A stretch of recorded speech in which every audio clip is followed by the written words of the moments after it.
देवस्नान पूर्णिमारे बड़ घटना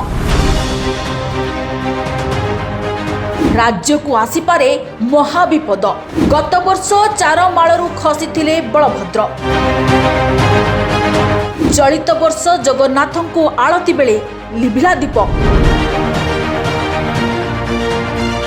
भक्तों मनरे असंतोष सह अनेक प्रश्न। दीप लिभिबाकु ने बीजेपी सरकार को विरोधी कड़ा भर्त्सना।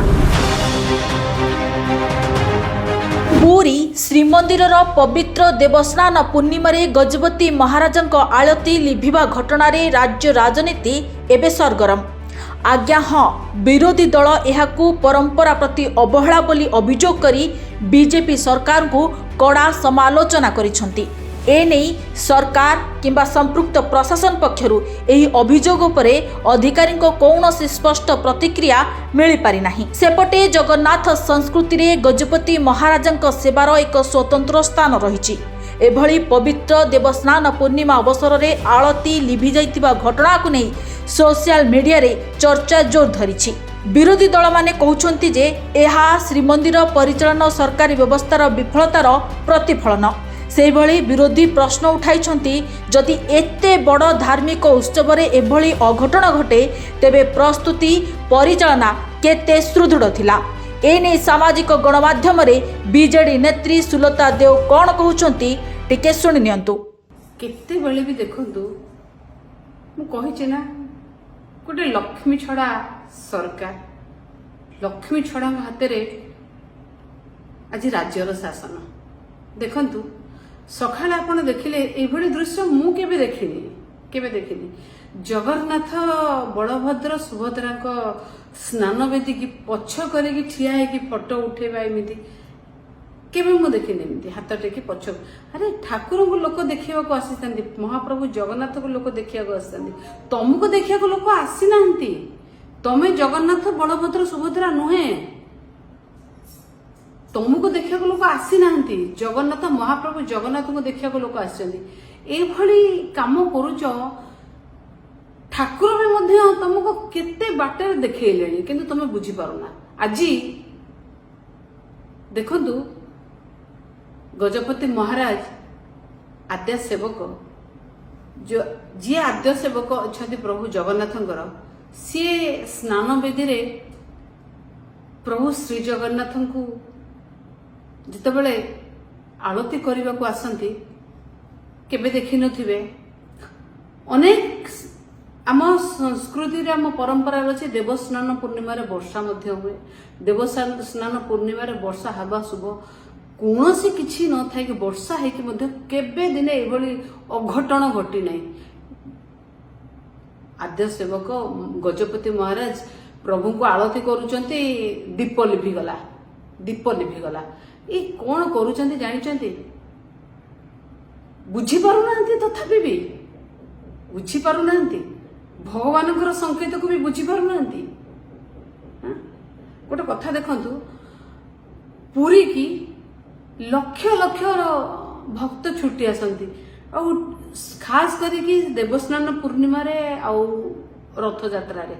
देवस्नान पूर्णिमा रे भिड़ इथिपई आसंती जे ठाकुर को गज रूप में देखिए एवं देवस्नान पूर्णिमा अणसर को ठाकुर चली जाए, ठाकुर को देखिपारे अणसर पट्टीदेव को दर्शन कर। देवस्नान पूर्णिमा बहुत भिड़ हुए। आ कौन दिन देखी नथिबे पुरी की देवस्नान पूर्णिमा ट्रेन चलाचल बंद हवा केबे देखी नथिबे। अरे केते दूररू भक्त आसुची रे, केते दूररू भक्त आसुची। से भक्त तमे ट्रेन टा बंद कर दौच। हई अपारक सरकार तमे ट्रेन टा बंद कर देल। धन्य धन्य रे तमे सरकार, धन्य धन्य तम सरकार। से बुझी पारुना लोकटे भक्तटे तार देखि पारु नथिबो, बसिकी सेठी कांदुथिबो, सेठी बसी कांदुथिबो। ता लुहरे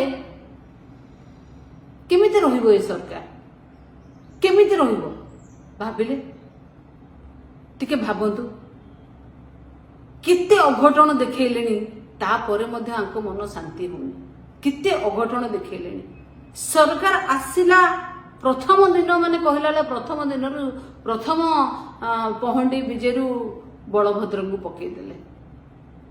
ବୁଝିଲେ, ତଥାପି ବି ମଧ୍ୟ ଏତେ ଦେଖେଇଲା ପରେ ମଧ୍ୟ ଏମାନେ ଜାଣିପାରୁନାହାନ୍ତି। ଆଜି ବି ଟ୍ରେନ ବନ୍ଦ କରିକି ଭକ୍ତଙ୍କୁ ଦର୍ଶନରୁ ବନ୍ଦ କରିଛନ୍ତି। ଥରେ ଚିନ୍ତା କରିବେ, ଭକ୍ତର ଭଗବାନ, ଭକ୍ତର ଭଗବାନ ତମର ନୁହେଁ, ତମର ନୁହେଁ, ତମେ ସ୍ୱୟଂ ଘୋଷିତ ଜଗନ୍ନାଥ ବଳଭଦ୍ର ସୁଭଦ୍ରା ହୁଅନି, ଭକ୍ତର ଭଗବାନ।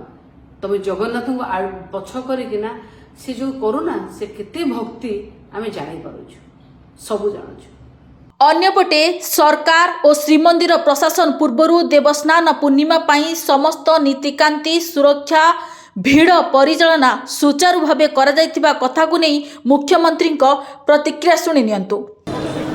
ଆଜି ପବିତ୍ର ଦେବସ୍ନାନ ପୂର୍ଣ୍ଣିମା, ମହାପ୍ରଭୁଙ୍କର ଯେଉଁ ସ୍ନାନ ପୂର୍ଣ୍ଣିମାର ଅବସରରେ ପ୍ରଭୁଙ୍କ ନିକଟରେ ଦର୍ଶନ କରିବାର ଯେଉଁ ଅଭିପ୍ରାୟ ଥିଲା ତାହା ପୂର୍ଣ୍ଣ ହୋଇଛି ଏବଂ ପ୍ରଭୁଙ୍କ ନିକଟରେ ସାରା ଓଡ଼ିଶାବାସୀଙ୍କର ତଥା ସାରା ଜଗତର କଲ୍ୟାଣ ପାଇଁ, ଓଡ଼ିଶାକୁ ସମୃଦ୍ଧ କରିବା ପାଇଁ ତାଙ୍କରି ନିକଟରେ ପ୍ରାର୍ଥନା କରିଛି। ରଥଯାତ୍ରା କିଭଳି ଭାବରେ ସୁରୁଖୁରୁରେ ସୁଚାରୁ ରୂପେ ସମ୍ପନ୍ନ ହେବ ଏବଂ ତା ସହିତ ଓଡ଼ିଶାକୁ ସମୃଦ୍ଧ କରିବା ପାଇଁ ସରକାର ଏବଂ ପୁରା ସାରା ଓଡ଼ିଶା ଟିମ୍ ସମସ୍ତଙ୍କର ସଦିଚ୍ଛାରେ ଓଡ଼ିଶା ଆଗକୁ ବଢ଼ିବ, ସମୃଦ୍ଧ ହେବ, ଆଉ ସେଥିପାଇଁ ପ୍ରଭୁଙ୍କ ନିକଟରେ ପ୍ରାର୍ଥନା କରିଛି। ବର୍ତ୍ତମାନ ଏବେ ଏହି ପ୍ରସଙ୍ଗ କେବଳ ଧାର୍ମିକ ଆଲୋଚନାରେ ସୀମିତ ନ ରହି ରାଜନୈତିକ ବିତର୍କ ରୂପ ନେଇଛି। କାରଣ 2025 ଅର୍ଥାତ୍ ଗତ ବର୍ଷ ସେବାୟତମାନେ ଜଗନ୍ନାଥଙ୍କ ବଡ଼ ଭାଇ ବଳଭଦ୍ରଙ୍କୁ ରଥ ଉପରକୁ ନେଲାବେଳେ ବଳଭଦ୍ର ମହାପ୍ରଭୁ ଚାର ମାଳରୁ ଖସି ପଡ଼ି ବଡ଼ ଅଘଟଣ ଘଟିଥିଲା, ଯାହାକି ସେହି ସମୟରେ ବିରୋଧୀ ଦଳ କଡ଼ା ସମାଲୋଚନା କରିଥିଲେ। ଅନ୍ୟପଟେ ଗଜପତି ମହାରାଜାଙ୍କ ଆଳତି ଲିଭିବା ଘଟଣାରେ ଭକ୍ତମାନେ ପ୍ରକୃତ କାରଣ ଓ ଅଧିକାରୀଙ୍କ ସ୍ପଷ୍ଟୀକରଣକୁ ଅପେକ୍ଷା କରିଛନ୍ତି। ଅପରପକ୍ଷେ ଦେବସ୍ନାନ ପୂର୍ଣ୍ଣିମା ଅବସରରେ ଶ୍ରୀଜଗନ୍ନାଥ ମନ୍ଦିରରେ ଚାଲିଥିବା ବିଭିନ୍ନ ନୀତିକାନ୍ତି ମଧ୍ୟରେ ଗଜପତି ମହାରାଜାଙ୍କ ଆଳତି କରୁଥିବା ସମୟରେ ଦୀପର ଶିଖା ହଠାତ୍ ଲିଭି ଯାଇଥିବା କଥାକୁ ନେଇ କେହି କେହି ଶୁଭ ସଂକେତ ବୋଲି କହୁଥିବା ବେଳେ ଆଉ କେହି କେହି ଏହାକୁ ଅଶୁଭ ଘଟଣା ସହ ଯୋଡ଼ି ଦେଖୁଛନ୍ତି। ତେବେ ଏହି ଘଟଣାରେ ଆପଣଙ୍କ ମତ କ'ଣ? ଏହା କେବଳ ଏକ ଦୁର୍ଘଟଣା ନା ପରିଚାଳନାରେ ତ୍ରୁଟି? କମେଣ୍ଟ କରି ଆପଣଙ୍କ ମତାମତ ଜଣାନ୍ତୁ। ଭିଡ଼ିଓଟି ଭଲ ଲାଗିଥିଲେ ଲାଇକ୍, ସେୟାର, ସବସ୍କ୍ରାଇବ୍ କରନ୍ତୁ। ବ୍ୟୁରୋ ରିପୋର୍ଟ, ଚର୍ଚ୍ଚା ଟିଭି।